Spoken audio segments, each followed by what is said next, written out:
Please be seated. Living by faith. Today we're going to look at the book of Esther. We're not going to walk through it. I'm not even going to tell the whole story, so I give you permission right now to turn to Esther, and you feel free to read through it. If the Bible is kind of new to you and you've never read the story of Esther, that might be what you want to do while I present. But I'd also encourage you to come back tonight. One of the reasons we do our dramas and Vacation Bible School the way that we do is so that our children know that the Bible is more than just words on a page. It really happened. These are real stories, and the goal is to bring them to life and to make them come out of those pages of our Bible and to show that it's real. And so that's what we do in our preschool classes, the marketplace as well, is to try and make the Bible come alive for them. So I hope you'll come back. For our adults and teens, we also have a special class for you, and we're going to look at very specific themes through the book of Esther, and I hope that you'll be a part of that as well after the drama. When it comes to vacation, I heard somebody tell a child the other day, Vacation Bible School, and they said, "What's that?" VBS. Oh, okay. It's funny when it's known by its acronym, not the real words. But we all have probably memories of Vacation Bible School. The older we are, we probably still have lots of older memories, but lots of them. Maybe the church where you grew up had a Vacation Bible School. Vacation Bible Schools meant a lot to the Edmond Church of Christ for many, many years.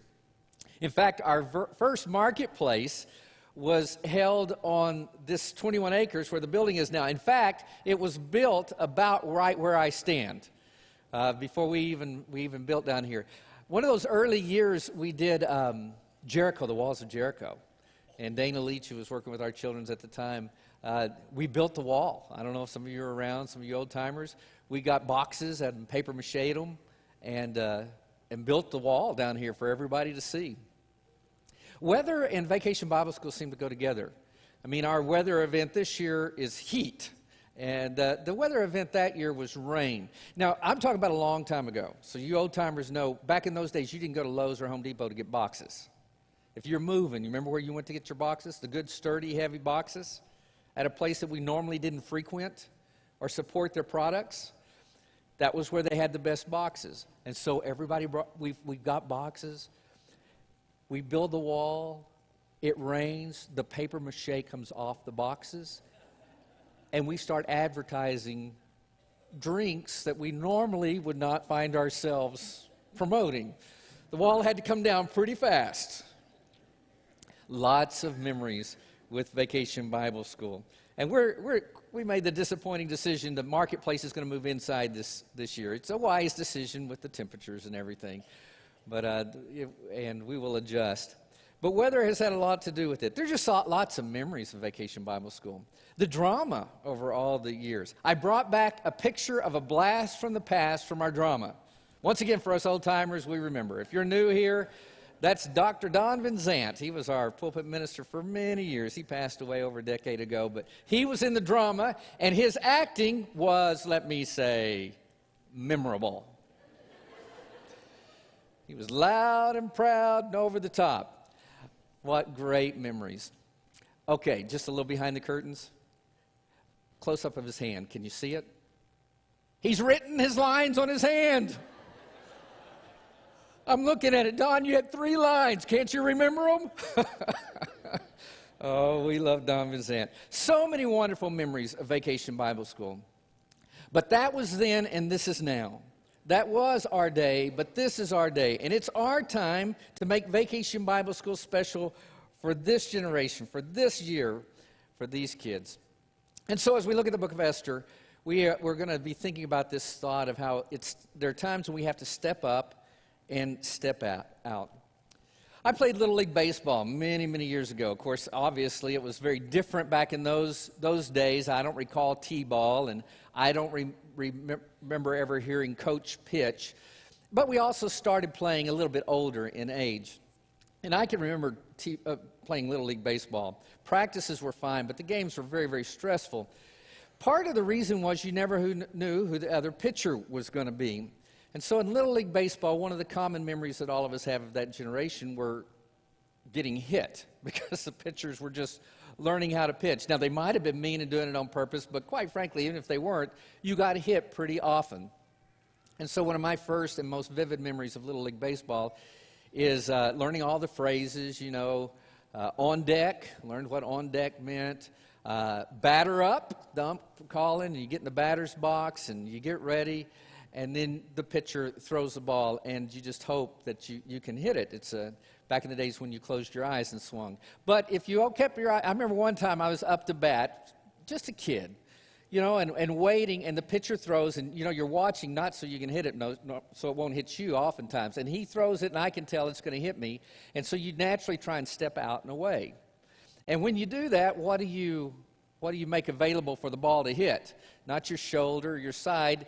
And sure enough, that pitch hit me right here, just right in the diaphragm. Now, I had no idea what happens when you got the breath knocked out of you. It never happened to me before. That pitch hit me, and all my breath left, and I could not catch my breath. I mean, it was my first time of ever experiencing that. It was frightening. I mean, I went down, gasping for air. And the coach comes out. He's obviously not near as concerned as I am. And I don't know if they still do this or not. I know in that time, he throws me over my back. He grabs my belt and just pumps me up and down, a few times to get the air going. I don't know if that's just an Idabel, that's what they did, or if that actually works. But I got my breath back after a few minutes, and I was okay. And, of course, I got to go to first base, which was the goal. The problem was it wasn't the last inning. And all of a sudden, the call comes out, on deck, Risley, you're on deck. And the umpire says, batter up, and you got to get back in the game. That was pretty challenging. There are times in life where we are called to step up, and that means we have to step out of our comfort zone. And even if you've been hit before, you got to keep going. In the story of Esther, there are so many powerful things, but one of the things that is very clear is if you want to make a difference in this world for God, you've got to take risks. God is not calling us to live a life that conforms or to a life that's just comfortable. He calls us to step up and to go. He calls us out of our comfort zones and to take a risk in life. God calls us to have a life that is meaningful and purposeful and missional. God calls us to take advantage of the opportunities He gives us to make a difference in this world for His glory. And making a difference in this world sometimes requires risk. Another theme that you can't miss in Esther, though, is that God is also alive. And not only is He alive, He is active. And the story of Esther shows clearly that He is alive and active in her life and in that time. But the point is very clear. Even though people don't call out the name of God that often these days, that does not mean God is not still alive and active in your story, in my story. Because the God who was the God in the day of Esther is still God now. He is still alive, and He still hasn't changed. And He is obviously active in our lives and in this world today. So when times are tough and life seems headed in a wrong direction, remember, we're following God. And this is a God of great reversals. The one who can take what is happening and turn it around. That was true of Mordecai. That was true of the Jews. And that can still be true of us. When times are tough and life seems headed in the wrong direction, remember, we follow a God of great reversals. All right, so let's just go and make a few observations. The first observation I'd make is this idea of counterintuitive living. Sometimes how we live our lives is counter to what the world kind of has taught us. So when you grew up, wherever you grew up, you learned certain things from your environment where you were. You learned the kind of foods. You learned activities to take advantage of. You even learned your language.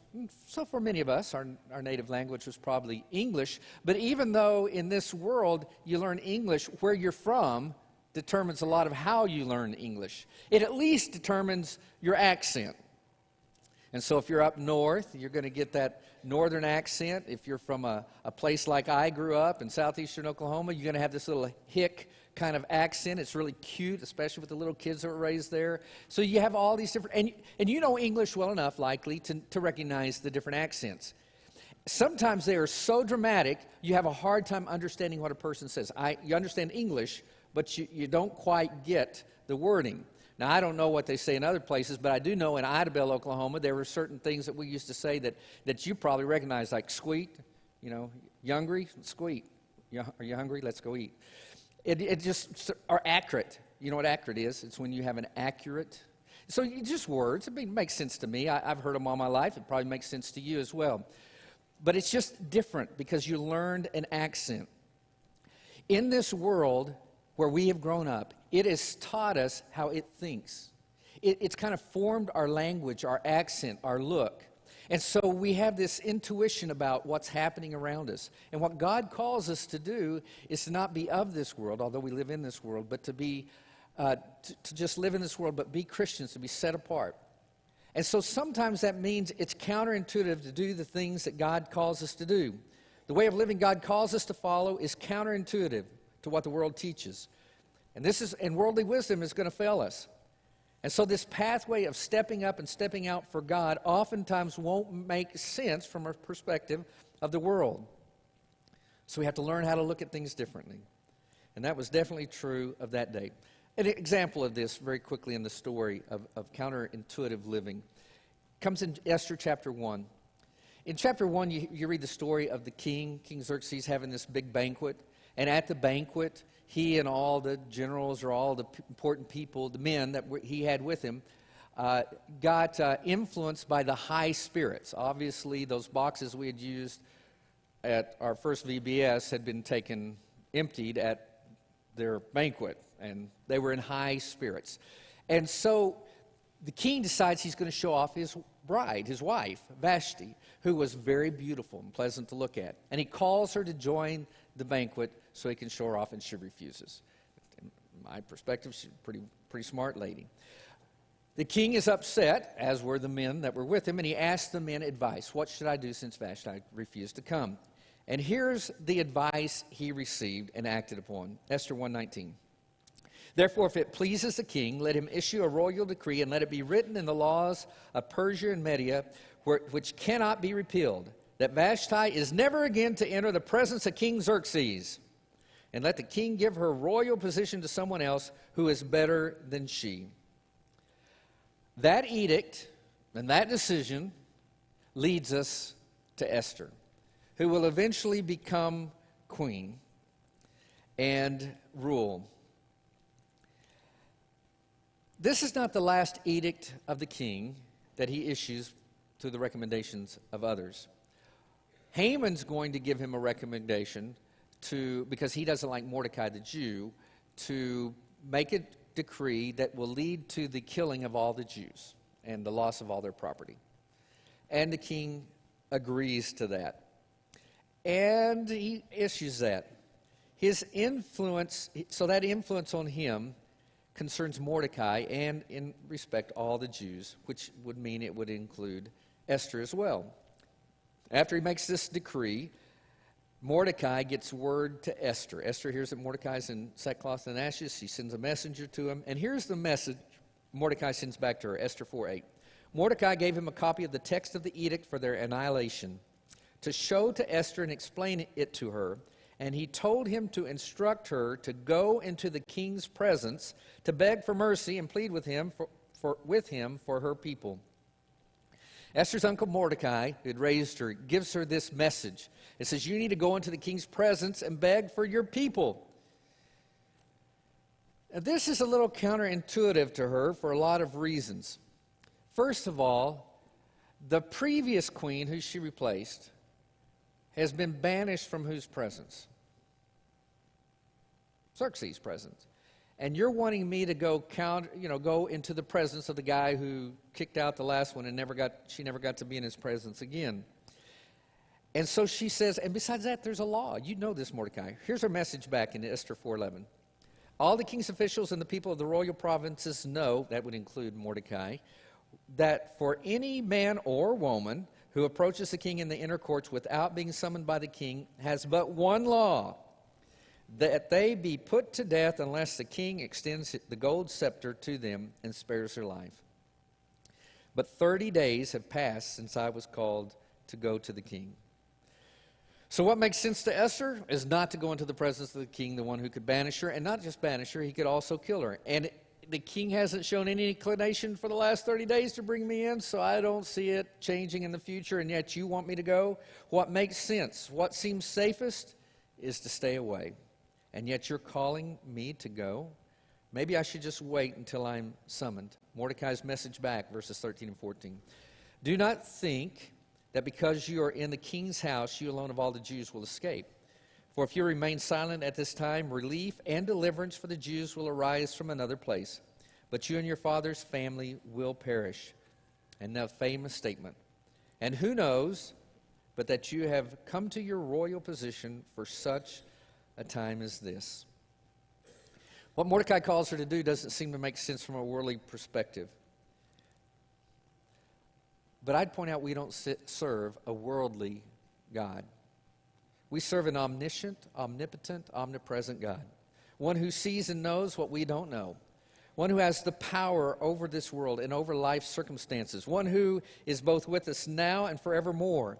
And when this God calls us to step up and to step out, sometimes it means going against our worldly intuition, our knowledge, the facts, the circumstances, and just follow the calling that God put in front of us, even if we don't understand why. We're called to not waste the opportunities God put in front of us. We are here. We have this opportunity. The call goes out, batter up, even if it was painful last time. I'd also point out to you that Esther takes this calling very seriously. And we should take our calling very serious as well. She took the call and the opportunity. Seriously, look at her response, Esther 4:16. She tells Mordecai, go, gather together all the Jews, and fast for me. Do not eat or drink for 3 days, night or day. I and my attendants will fast as you do. When this is done, I will go to the king, even though it is against the law. And if I perish, I perish. I mean, you can tell she's taking this serious. Fasting for 3 days. It shows her devotion to God and a devotion to her people as well. She's willing to risk. She's willing to have faith to follow and courage to act. And she has decided she is going to trust God with the outcome. If I perish, then I perish. But I'm stepping up. Kind of reminds me of Shadrach, Meshach, and Abednego. Remember that story? Where they don't bow down to the idol, and because of that, they're being thrown into the fiery furnace. And here are their words to the king in Daniel 3:17 and 18. If we are thrown into the blazing furnace, the God we serve is able to deliver us from it. And he will deliver us from your majesty's hand. But even if he does not, we want you to know, your majesty, that we will not serve your gods or worship the image of gold you have set up. He can, but no matter what happens, we're going to follow God. Because he's a God worth trusting. He's a God who is able. And their goal and our goal should be to do what is right and to trust in God. Easy for me to say, much more challenging to live in life. So how do you trust God when you don't understand, when it doesn't make sense, when it's counterintuitive? What does it look like? What did it look like then, and what does it look like now? You know, in Bible times, you remember the story of the children of Israel as they're leaving Egyptian bondage, and they're going to the promised land. And you remember they're out there, and they're moving away from Egypt, and they come to the sea, and they can't cross it. And on one side, there's mountains on either side, and the only way to go forward is because in the back, the Egyptian army is pursuing them. And they're at life's cul-de-sac, the dead end, and what do they do? And in that moment, we know now that God was preparing them for deliverance. They didn't know it then, but they saw it later. When they look back and they remembered that time, here's their words. Psalm 77:19. Your path led us through the sea, your way through the mighty waters, though your footprints were not seen. We can't see the path. We don't see how steps take us. They end. All we can see is the water. And yet, you took us through that water. God knows a path that sometimes we cannot see. He can take us where we don't understand. I don't know if any of you have been to Disneyland, Disney World recently. I haven't been in a long time. One of my first times I went with young kids, they used to have a ride. I don't know if they still do or not. Something about Mr. Toad's something. Here's what I loved about Mr. Toad's ride. It was inside and air conditioned, and it wasn't painful. And it was for children, all right? But I do remember at one point, it looked like you were going to hit a wall or something, and all of a sudden at the last minute it opens and you go through. It was fun. It was memorable. Listen, our lives are not children's rides. But there are many times just like that ride where it looks like you're going to hit something. There's no place to go, and at the last minute it opens up for us. Following God oftentimes is like that. Even when you can't see His footprints, we trust God, and to trust He has something in mind, a pathway in front of us. Proverbs 4:18 says, "The path of the righteous is like the morning sun, shining ever brighter till the full light of day." I mean, in the morning, in the dawn, sometimes we can't see as far. It's not full light yet. And as you go through life, it sometimes becomes a little bit clearer. But one day, we're going to stand in the full light of eternity. And we'll see why God chose this path for us and how this path followed Him. There are so many things in life that we see no value in now. We don't see any purpose in the path. But in the full light of eternity, we'll understand. And so we just have to trust God. And it's not easy. Proverbs 3:5-6 says, "Trust in the Lord with all your heart and lean not on your own understanding. In all your ways submit to Him, and He will make your paths straight." In other words, you can't lean on your culture, and what the world has taught you, and what seems to make sense, because we can't figure it all out. Someday you'll look back and you can be thankful. But right now, you just acknowledge Him or submit. We don't like that word. But we submit to God and say, "God, you're calling us to step up. We're going to do it. And He will make your paths straight."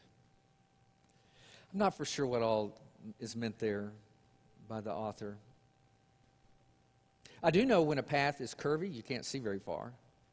You can't see the end. And when He makes our paths straight, maybe what He's saying is, even though there's going to be curves and things like that, let me show you the end. Let me point you to the end. This is where you're going. Now head out. The path is straight. I can see further. I can see the end. I know where I'm headed. So trust God, even when you don't understand, even when it doesn't make sense, because God does not make mistakes. And so we find ourselves here. Don't criticize God on an unfinished plan. It's not done yet. So you can't see His footprints in the water. Follow God. Psalm 37, verses 23 and 24. "The steps of a man are established by the Lord, and He delights in His ways. When he falls, he will not be hurled headlong, because the Lord is the one who holds his hand." I don't know about you, but there's a lot of peace in that. God has a custom plan for each one of us. It's a mistake for me to try and copy somebody else's plan and follow their path. God has a path for me, and He's going to make it straight. And on this journey, remember, we're not in control.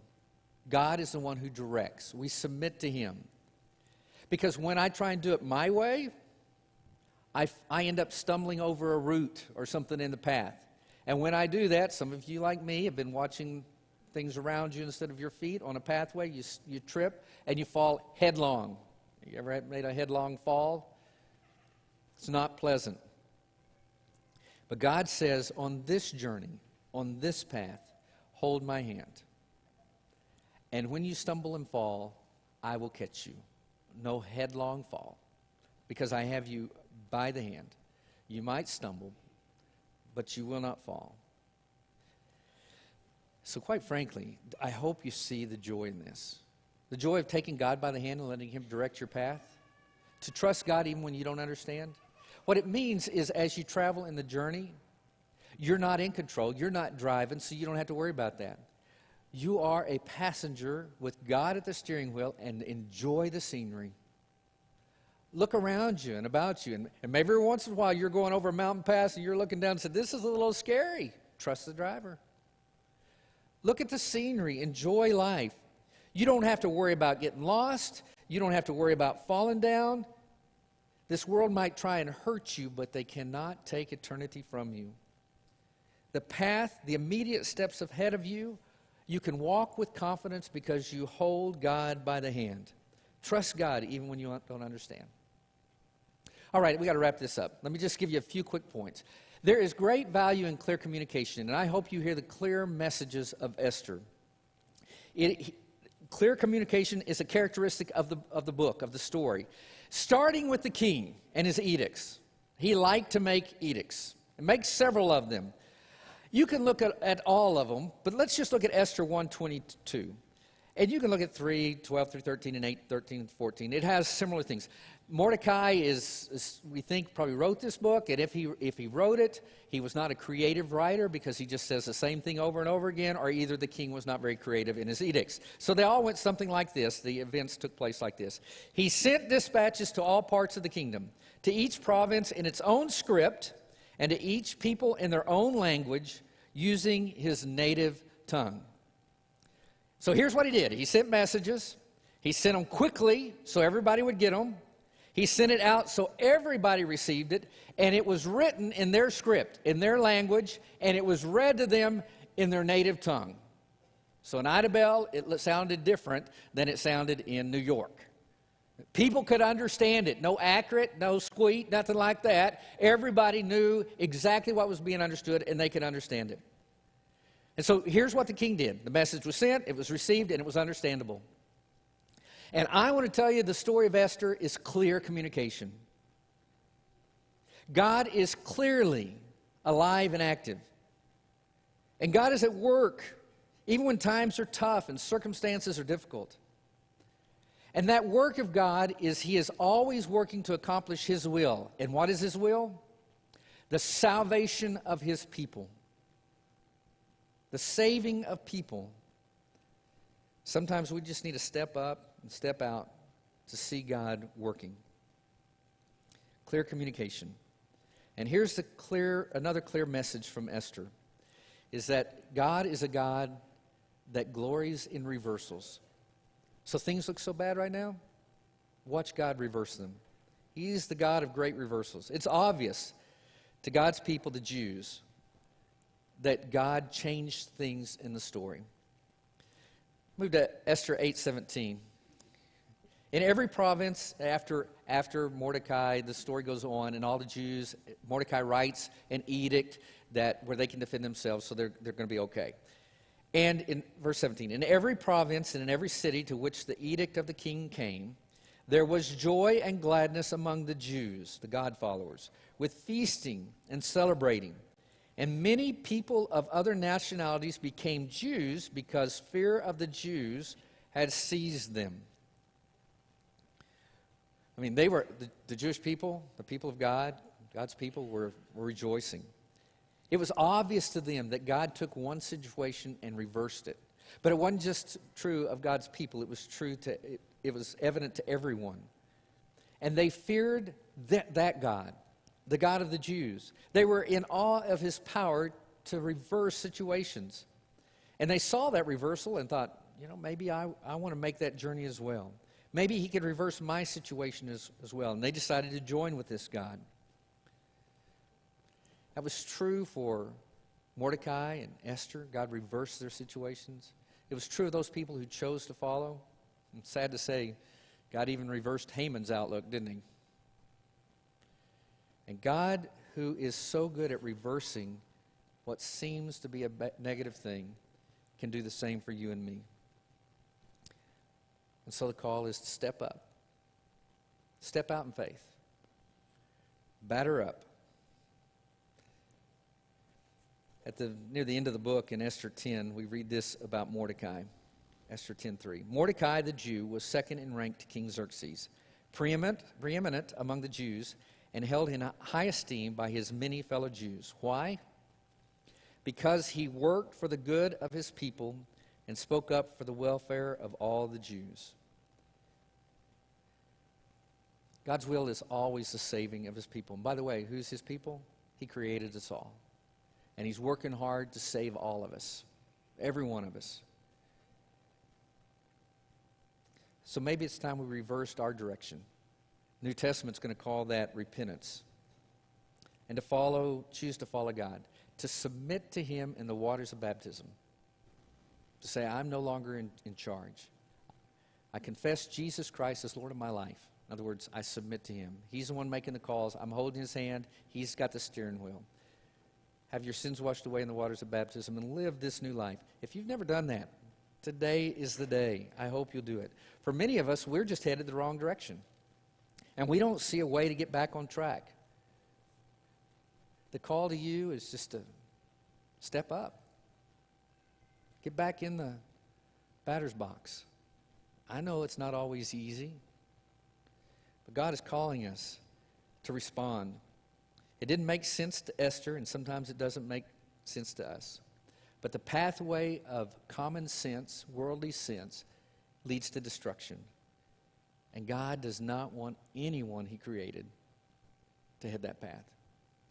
And he is working for your salvation and mine. And he is working through us. So step up, batter up, and watch him work with wonder. I'm not for sure what Esther and her attendants and the Jewish people prayed about, when they were in that 3 days of fasting. I can't even imagine what they were feeling. I can't imagine sometimes what you're going through and how you handle it. But in those times when our hearts turn to God, we're serious about the situation. I think the common thread of what we all feel and should feel is a need for God to work. And so we're going to sing a song of invitation. If you need to respond publicly, we'd love for you to do so. We'll also have a couple of shepherds in the parlor that would love to meet with you if you'd rather have a more private setting. But as you sing the song, ask what God's calling you to do. And no matter where you find yourself on life's journey, I think all of our prayers should be, Lord, I need you. Oh, I need you. Every day, I need you. My one request, my one defense, my righteousness. Oh, God, how I need you. Let's stand together and sing. Lord, I come